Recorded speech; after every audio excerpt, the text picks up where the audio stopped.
መካከለኛው ምስራቅ የሰው ልጅ የስልጣኔ ፈርጥ፣ የሶስቱ ታላላቅ እምነቶች መፍለቂያና የዓለማችን ከፍተኛ የነዳጅ ክምችት ከባግዳድ እስከ ሰንዓ፣ ከጥንታዊቷ ደማስቆ እስከ ቴህራን፣ ከጋዛ እስከ ትሪፖሊ በተፈጥሮ ሀብት የከበረ ምድር ለምን የደም መሬት ሆነ? ከካርታ ዝርጋታ ጀምሮ የታቀደ የምዕራባውያን ሴራ። በበረሃው አሸዋ ስር ያለው የተፈጥሮ በረከት ለከፊሉ የእድገትና የብልጽግና ዋስትና ሆኖ ሳለ ለብዙሃኑ ለምን የሰላም እጦት ምክንያት ሆነ? ዛሬ ታሪክን ድርሳናት ገልጠን የወቅታዊ ክስተቶችን ስውር የሴራ ገመድ መዘን የመካከለኛው ምስራቅን የሰላም እጦት ሚስጥር ልናጋራችሁ ወደድን። አብራችሁን ቆዩ።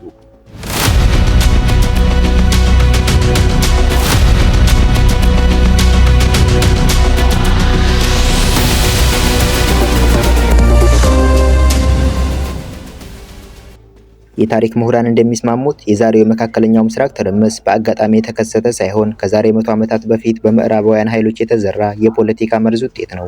እንደ አውሮፓውያን አቆጣጠር በ1916 በታላቋ ብሪታንያ እና በፈረንሳይ መካከል የተደረገ ሚስጥራዊ ስምምነት ሲሆን ይህም የኦቶማን ግዛት ውድቀት ከተከሰተ በኋላ በመካከለኛው ምስራቅ ያላቸውን ተጽዕኖ ለማስፋት የሚገልጽ ነበር። አብዛኛውን የአረብ ዓለም በፈረንሳይ የሚተዳደር ሶሪያና ሊባኖስ በእንግሊዝ የሚተዳደሩ ኢራቅና ጆርዳንን በመከፋፈል አካባቢውን የራስን ዕድል በራስ የመወሰን መብት ትቶ ራሳቸው ለማስተዳደር በሚፈልጉት መንገድ አመቺ አድርገው ከፋፈሉት። ፈረንሳይ ሊባኖስ፣ ሶሪያና የደቡብ ምስራቅ ቱርክ ሰማያዊ ዞን ስትቆጣጠር ብሪታንያ ፍልስጤም፣ ኢራቅንና ሃይፋን ተቆጣጠረች። ስምምነቱ የቀጠናውን ሕዝብ ባህል፣ ሃይማኖትና ማንነት ሳይመዝን በብዕር ጭረት ብቻ ድንበሮችን አበጀ።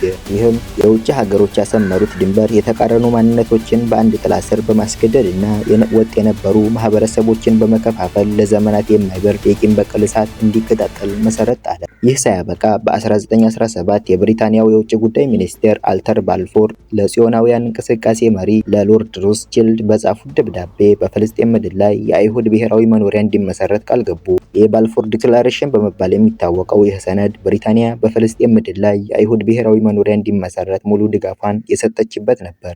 ስርዓቱ ህዝብ ለሌለው ምድር፣ ምድር ለሌለው መካከለኛው ምስራቅ የሚታዩት እንደ ሂዝቦላ፣ ሐማስና የሁቲ ታጣቂዎች እንቅስቃሴዎችም ቢሆኑ የምዕራባውያን የአንድ ወገን ማዕቀብና ጣልቃ ገብነት በቀጠናው የፈጠረው የኃይል ሚዛን መዛባት ውጤቶች ናቸው።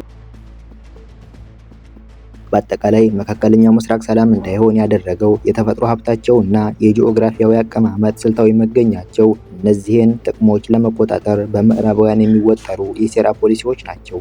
ይህ ታሪክ ዛሬም በየቀኑ አዳዲስ የታጠቁ ኃይሎችን እያመረተ ቀጠናውን የዓለም ስጋት አድርጎታል። ዓለም የሴራ መድረክ ነች ወይስ የታሪክ አጋጣሚዎች ውጤት የሚለው ጥያቄ ሁልጊዜም አከራካሪ ቢሆንም ባለፉት 25 ዓመታት በመካከለኛው ምስራቅና በአፍሪካ ያየናቸው ክስተቶች ግን በአጋጣሚ የመጡ ሳይሆኑ በጥናት የተደገፈና ስልታዊ በሆነ መንገድ የተቀመረ ሀገር የማፍረስ ሂደት ውጤቶች ናቸው። ይህ ሂደት የሚጀምረው እጅግ ማራኪ በሆኑት ሰብአዊ መብትና ዲሞክራሲ በሚል መፈክሮች ሲሆን ዋና ግቡ ግን የሀገራትን ሉዓላዊነት በማጥፋት ተፈጥሯዊ ሀብታቸውን መዝረፍና በቀጠናው የምዕራባውያንን የበላይነት ማረጋገጥ ነው።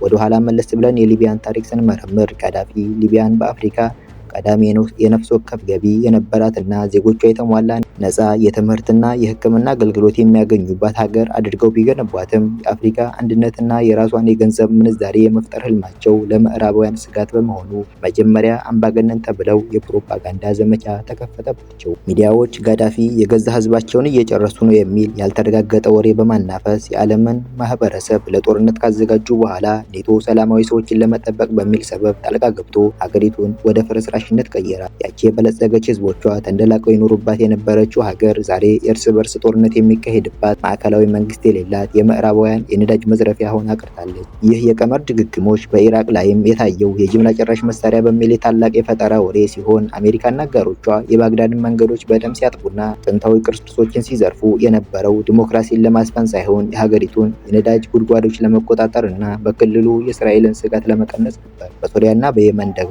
ስልቱ በዝግታ ሀገርን የማድቀቅ የማንነት ፖለቲካ ሆኖ ቀረበ። ይህም በሃይማኖትና በጎሳ መካከል ያለውን ልዩነት በማጋጋል ህዝብን ከህዝብ በማጋጨት ሀገራዊ አንድነትን ማፈራረስና የሀገር መከላከያ ሰራዊትን በማዳከም ለውጭ ኃይሎች መጫወቻነት ማመቻቸት ነበር። አሁን ደግሞ ይሄው ያረጀ ግን የሚሰራ ቀመር ፊቱን ወደ ቴህራን አዙሮ በኢራን ላይ ታላቅ ዘመቻ ከፍቷል። ይህ ዘመቻ በጦርነት ብቻ ሳይሆን በኢኮኖሚ ሽብርተኝነት፣ ህዝቡን ማስራብ፣ በማህበራዊ ሚዲያ የባህልና የሞራል ጦርነት በመክፈት ወጣቶችን ከመንግስታቸው መነጠል እንዲሁም የኒውክሌር መርሃ ግብርን እንደ ስጋት በማቅረብ ወታደራዊ እርምጃን ማጽደቅ ነው። ኢራን ግን ከሌሎች ሀገራት በተለየ መልኩ ጠንካራ ብሔራዊ ስሜትና የውስጥ መዋቅር ያላት ከመሆኑም በላይ በክልሉ ካሉ አጋሮቿ ጋር የመቋቋም ግንባር በመፍጠር ምዕራባውያንን ጫና እየተቋቋመች ትገኛለች። የምዕራባውያን ቀመር ውጤታማ የሚሆነው የውስጥ አንድነት ሲላላና ዜጎች በሀገራቸው ላይ ተስፋ ሲቆርጡ ብቻ በመሆኑ የኢራን ዕጣ ፈንታ የሚወሰነው በዋሽንግተን ውሳኔ ሳይሆን በቴህራን ጎዳናዎች ላይ ባለው የህዝብ አንድነትና የጠላትን ስልት ቀድሞ የመረዳት ብቃት ላይ ነው። በመሆኑም ታሪክ እንደሚያስተምረን የውጭ እርዳታና ነፃ አውጪ ነን ባዮች መጨረሻቸው ውድመትና ባርነት በመሆኑ የሀገር ህልውና የሚረጋገጠው በገዛ እጅና በገዛ ጥንካሬ ብቻ እንደሆነ የሊቢያ ሰቆቃ፣ የጋዛ የንጹሃን ፍጅት እና የየመን ፍርስራሾች ዛሬም ምስክርነታቸውን ይሰጣሉ።